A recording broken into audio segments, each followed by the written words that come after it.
Probably gonna say good morning, good afternoon, and good evening for the one that attend across the globe. So my first topic today is PD prescription. So I'm Professor Talerngsak Kanjanabuch.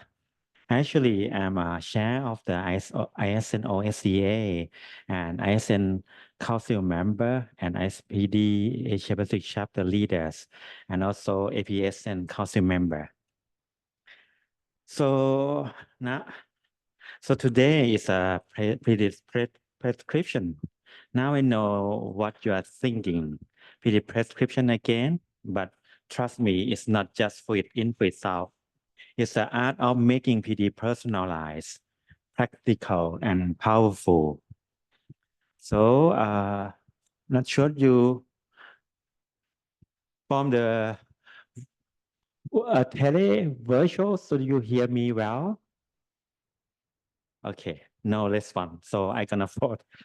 I can continue. So here our scope, simple but important.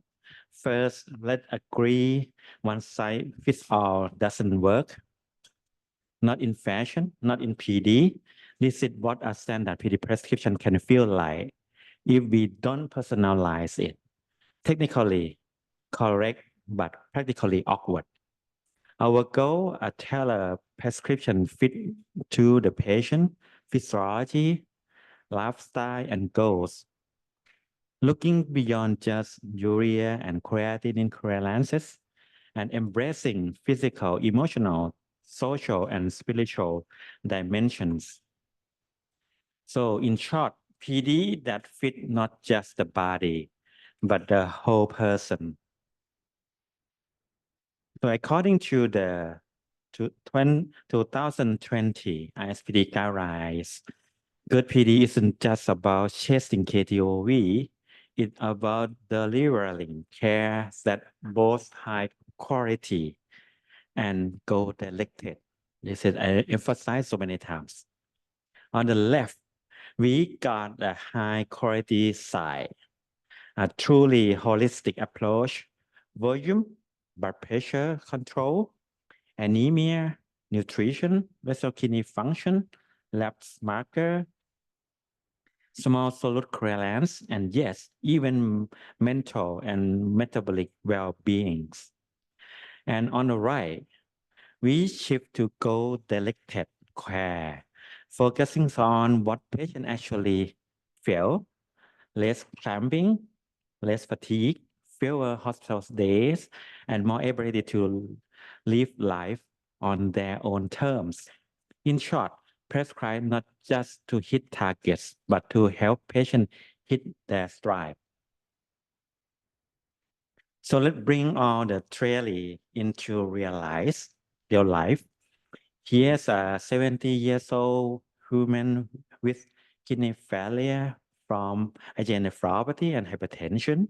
Her nurse daughter was her main support. She still have distant renal kidney, use about 1/200 ml per day, eGFR 5.5, and was clinically stable. Nutritional status wasn't not too bad. BMI 24, albumin 3.5, hemoglobin just over 10. After shared decision making, she and her daughter opts for incremental APD. So the big question now is, how would you manage this patient? Incremental PD is a strategy where we start with less than a full PD dose to complement renal kidney function, then increase the PD dose as kidney function declines, always aiming for individualized clearance goals. It's a dynamic approach. When the kidney down, PD up. The key is adaptability over time. Now let's differentiate it with a low clearance PD and priority PD. For the low clearance PD is sometimes used in resort limited settings, where therapy is intentionally underdosed due to economics constraints. While palliative PD is a gentler approach for felt, I gonna suffer a while. I have to change my suit. Probably it's gonna sustain for a long time.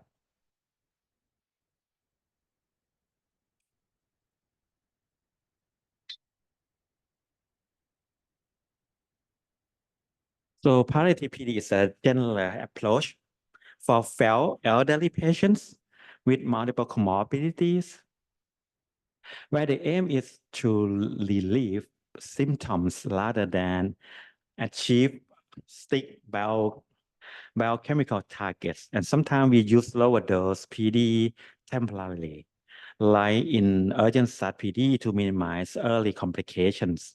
So again, think of incremental PD as a concept, not a fixed prescription. So here's its advantages of incremental PD. First, quality of life. Fewer exchanges mean more freedom, less fatigue, and better early adaptation. Second, fewer complications. With reduced exchanges, glucose exposure early on, we lower the risk of peritonitis and metabolic complication. So the data from the BOUNCE trial show exactly that incremental PD patient has significantly less glucose exposure over time compared to the full dose PD. Less glucose means less inflammation, less metabolic stress, and potentially fewer infections. Third, cost fewer bags, few less nursing time, and lower early treatment burden, especially helpful in setting with limited resources. There are also growing interest in whether incremental PD improve hospitalization rate and technique failure, that is survival, but the signal is promising. This is also from the BOUNCE trial, a randomized control trial with 154 PD patients followed for nearly 2 years. Here you see residual kidney function trend. On the left is full dose. On the right is incremental PD, similar decline in urine volume and kidney function over time. No significant difference between full dose and incremental PD. So although incremental PD use less dialysis early on, it doesn't accelerate kidney function loss. If anything, it gives the kidney more breathing space without sacrificing outcomes. So this is from Korean article. Looks at 240 patients aged more than 60, comparing incremental PD to full dose PD over follow-up period 36 months. Anuria-free survival. So patient on incremental PD has significant better preservation of urine output, hazard ratio 0.44. That's 56% lower risk of anuria. For all-cause mortality was also significantly lower, hazard ratio 0.59 with 95% confidence interval of 0.36 to 0.98. For technique survival, no significant difference. So we are not compromising long-term viability by studying incrementally. And even better, peritonitis rate. So peritonitis rate was lower in incremental group 0.12 versus 0.2 episode per year. In short, this adds real world weight to what we've been saying. Incremental PD is not only safe, but may actually be protective in order more vulnerable patients. So How do we actually implement incremental PD in a way that stay personalized and safe? So this flow chart adapt from CJSON 2024 lay it out clearly. So we start with a moderate prescription, 2 to 3 exchange for CAPD or APD with dry day 5 to 6 days per week. So I will highlight what we call continuous and intermittent later on. We usually start with a moderate prescription. Sorry. Then come with the most critical step, regular clinic review. We assess symptom burden, UF, volume status, biochemicals, lesser kidney function, and yes, clearance. But that's not all. We also need to consider PET result and life expectancy because this is goal-directed care, not protocol-driven care. So if there are any concern, the patient would better benefit from more dialysis. We move to shared decision making. Balancing medical need with lifestyle. If needed, we adjust CAPD, more exchanges a day. For APD, it's increased 12 day and or switch regimen. If no change is needed, we don't just walk away. We prepare the patient by discussing what may come if kidney function declines. So this is the way we call modality. So if you have dry day, dry abdomen for certain time of the day, so we call intermittent. If you don't have that, we call continuous. We have two continuous modality. Actually, we have only two. So this one is doing the PD in the nighttime. So we call continuous cyclic PD because we use cycler. But if you do PD, we exchange PD during daytime, during the patient ambulate. So we call continuous ambulatory PD. So it abbreviates like a CAPD. So it's more complicated like this case. So we call continuous. This is NIPD, right? This is with automated with the cycler. This is icodextin, one exchange. And how you call this one? For the first one, how do you call? Oh, sorry, probably pointer is not working. Left hand and up above picture. How you call that? In? No. So it's continuous, right? Continuous because it should call CCPD with daytime exchange. One more exchange, or you can call two exchange. Two exchange is daytime. So this is CCPD as well, but during the other cycle, you can see the page we prescribe idle. Because we drain not total or complete drain. So for the patient that's 70 years old, and like many elderly patients, she bring more than just kidney failure to the table. When prescribing PD in this age group, we need to think beyond labs and volume.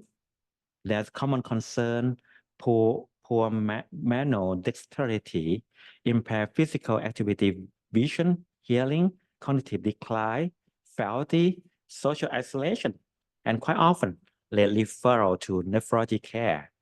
In our case, she has the advantage of a supportive daughter who is a nurse, which makes a world of difference. So the case now on incremental nightly intermittent PD or NIPD, 10 liter of 1.5 over 10 hours, 5 nights per week at follow-up. Here, what we see, KTOV 1.2 or 1.4, DPI 1.5, urine volume still nearly 1 liter per day, UF 1000, sodium dipping 15, yeah, and average, you can see average peritoneal transport, albumin 3.6, weight stable, but potassium 5.1, hemoglobin 10, not alarming but worth watching. So how do we manage her now? Any voice, any comment? What do you do for the case?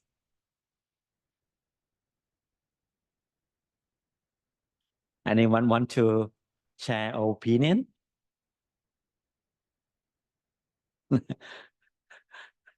Oh, probably Salit gonna be volunteer again.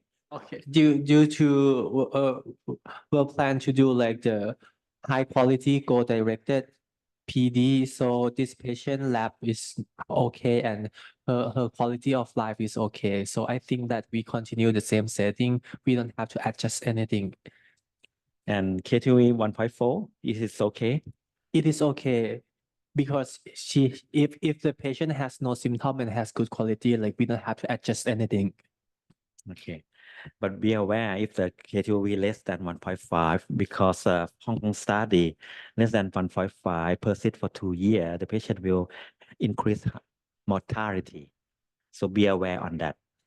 But right, solid is all right. So we actually do nothing. So the patient is incremental NIPD with KTV 1.4, stable nutrition and rising potassium, while Klein is still slightly below target. Her unit output and volume status are stable, and quality of life is preserved, making this still acceptable for now. And this state, we shift from chasing number to delivering goal-directed and high-quality PD.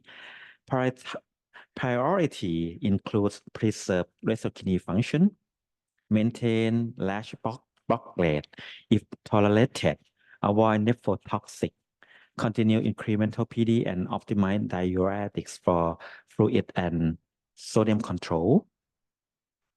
So we have to monitor volume, keep an eye on UF trend, sodium dipping, and dry weight, especially if changes are needed. Nutrition,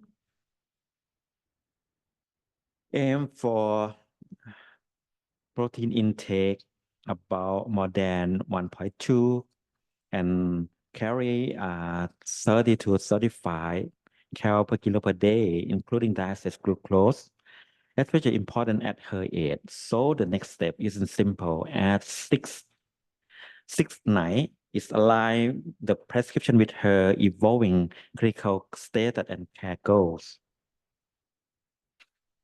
So now let's zoom in on the biochemical target, another key pillar of high quality PD. This target cover volume, electrolytes, acid base, CKD-MBD, are linked to mortality and cardiovascular risk. How does she measure up? So for hemoglobin 10, a bit low, but not urgent. Monitor ESA and iron status. Potassium 5.1, as I mentioned, borderline high. So you have to review diet. Kidney function, consider low potassium intake or add exchanges. So for albumin 3.6, so on target, volume and blood pressure is clinical stable, calcium phosphate intact, CKD MBD is pending. So we need to monitor because for the bone healthy strategy, there's just lab. So the guidepost for individualizing therapy, preventing complications and supporting both survival and quality of life.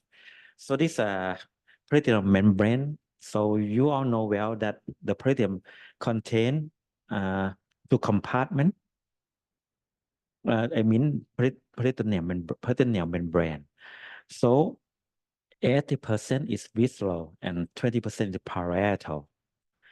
But the contribution of the PD diffusion and convection is half. So for the solute removal, we call clearance, depend on diffusion and convection. For the fluid, we have only auto filtration by high glucose or icodextin or something we call osmosis. And the solvent, the solute that contain in the water and move along with the water we call solvent drag. So you are familiar with the 3-pore model. So in peritoneum, we have 3 pore. Large one contribute is a size is more than 200 angstrom. For small pore is 40 to 60, and outer pore outer small or aquaporin one is diameter is about 3 to 5 angstrom, and the small pore is contribute the water and solute clearance half, share with the outer pore half for fluid. But for the solute, mostly diffuse via small pore. But because large pore is large but have very small number, so it's contribute only high protein removal. So let's talk about the peritoneal membrane, a critical factor in personalized PD prescription. So our patient is show average transport with a very typical, but transport type affect both clearance and fluid balance and must guide dwell time and glucose strategy. So please refer to the ISPD 2021 ISPD guideline. For the guideline to be faster transporter, we call faster, not high transport now, because faster. Because we look at the mass transport. At higher risk of fluid overload and poorer outcome due to rapid glucose absorption and lower UF. To mitigate this, you can use shorter glucose-based valve or consider icodextin for longer dwell and when needed increase glucose concentration, but be cautious. This is where modeling tool like PD calculator. So now we have a application that you can use. They have the data to fill in. So what is the patient age, body weight, and things. So you can get it from the company. It's a FMC. So it's gonna guide you to how much that you're gonna start for the patient. How long do you dwell? How many exchange that you're gonna give for the patient? So the thing we concern about sodium removal because you heard about sodium dipping. I will not highlight for today, but this is our strategy to remove sodium because sodium need time, at least 2 hours to get rid of the sodium. So that's why you need to have a long dwell, day dwell, or use icodextin or something. This is how icodextin function. Icodextin is a large starch, the life water soluble glucose polymer. Its molecular weight about 17 kilodalton. It's content of polymer of glucose, but actually it's not monomer. It's not monomer. So they Actually, the average is about 18 to 20 glucose that bind together in, that's why we call ICO. Dextin is mean glucose polymer. Icodextin, so it means glucose linked to each other for 20 molecules. But actually, they have spectrum from 2 to almost 60. So it's mixed up with the multi polymer of glucose. So because it's big enough, so it's bigger than outer pore and small pore, so it drag fluid by colloidal. So I will skip that, and hopefully our first year fellow gonna intensive review on that. I will keep an eye on him or her. I'm not quite sure. Okay. So back to the case and fast forward for 2 years. So a patient previously stable on incremental PD now shows clear sign of underdialysis. Urine volume had declined to 570. Kidney clearance was down to 3.9. And we monitor fluid by BCM, indicating up to 2 liters of fluid overload. She gained weight and developed leg edema, although albumin and hemoglobin remained stable. KTOV was 1.5, not only borderline, but it's slightly underrepresentative of real issue, symptom, and fluid imbalance. So two critical point on the table. So we should increase NIPD to 7 nights per week, or we switch to CCPD 5 nights per week with optimized dwell and volume. So which one that you prefer, or probably you prefer what else? Anyone want to, which one that you're gonna choose?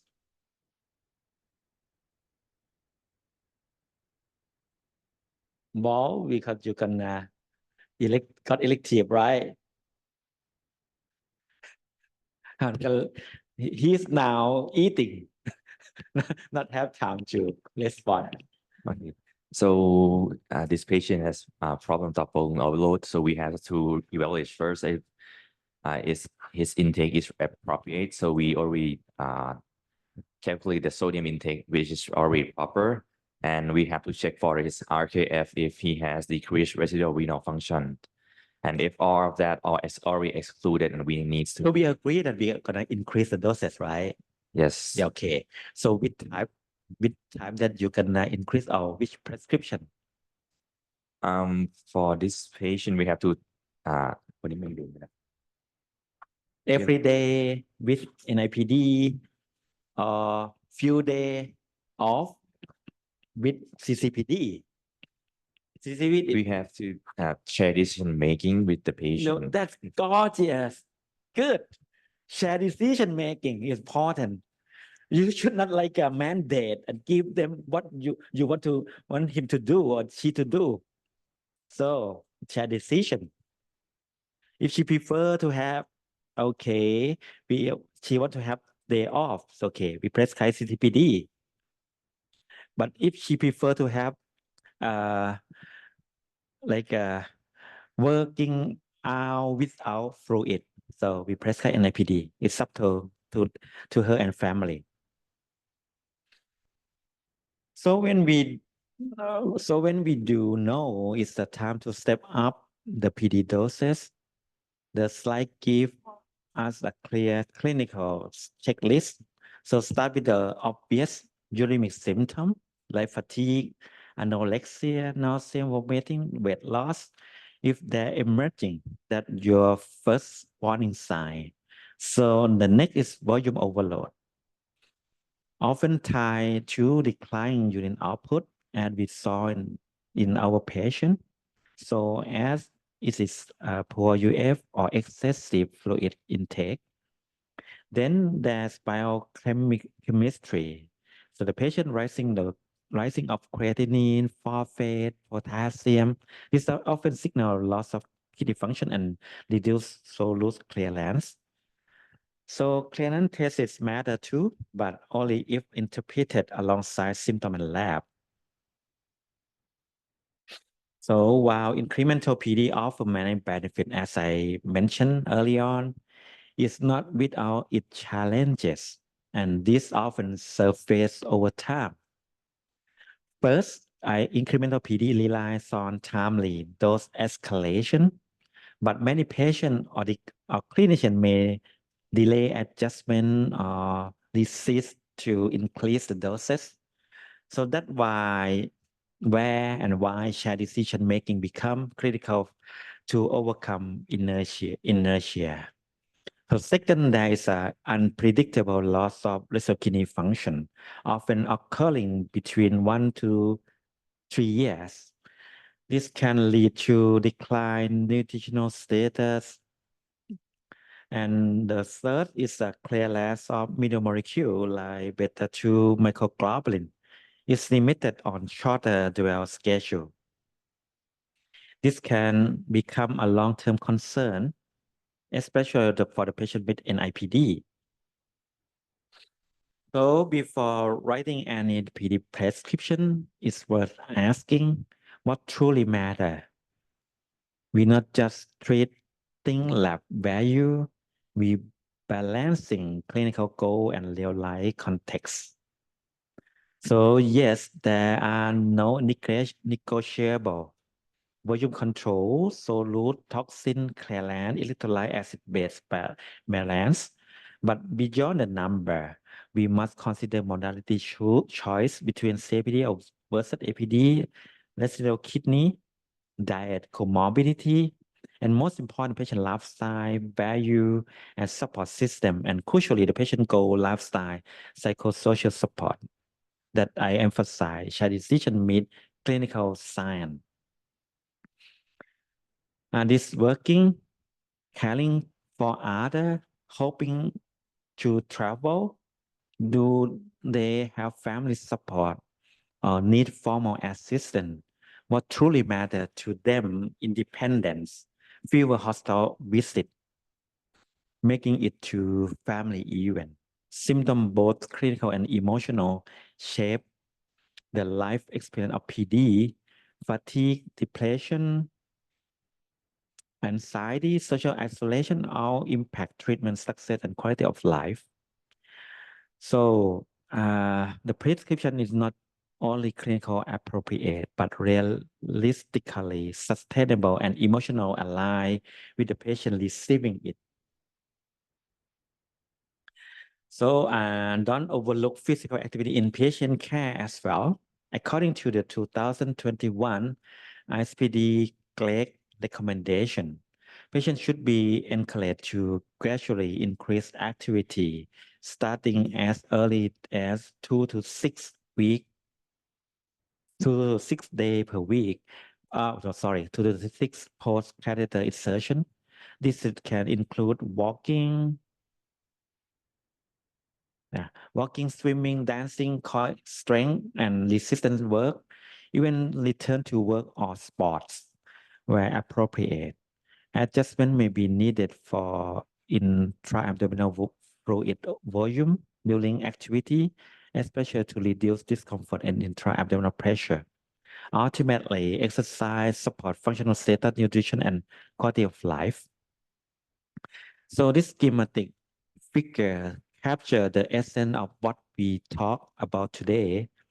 PD prescription isn't static. It's involved from start to incremental, full dose, and eventually to decremental. With you can see in my OPD, it's a lot of decremental or even withdrawal phases. Each state bring different challenges and require different strategy. What stay constant is the need of support of personal holistic health, physical, mental, emotional, social, and spirituality.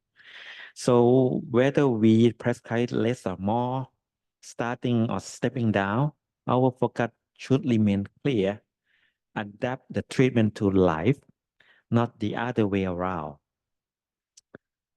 So this is the takeaway. First, there's no one size fit all in prescription. Each patient needs a plan that fit their clinical picture, lifestyle, and goals. To personalize, we use tools like demographic, kidney function, PET, UF capacity, and back selection. Start with incremental PD when appropriate, but always be ready to adjust. The regimen should evolve with the patient needs.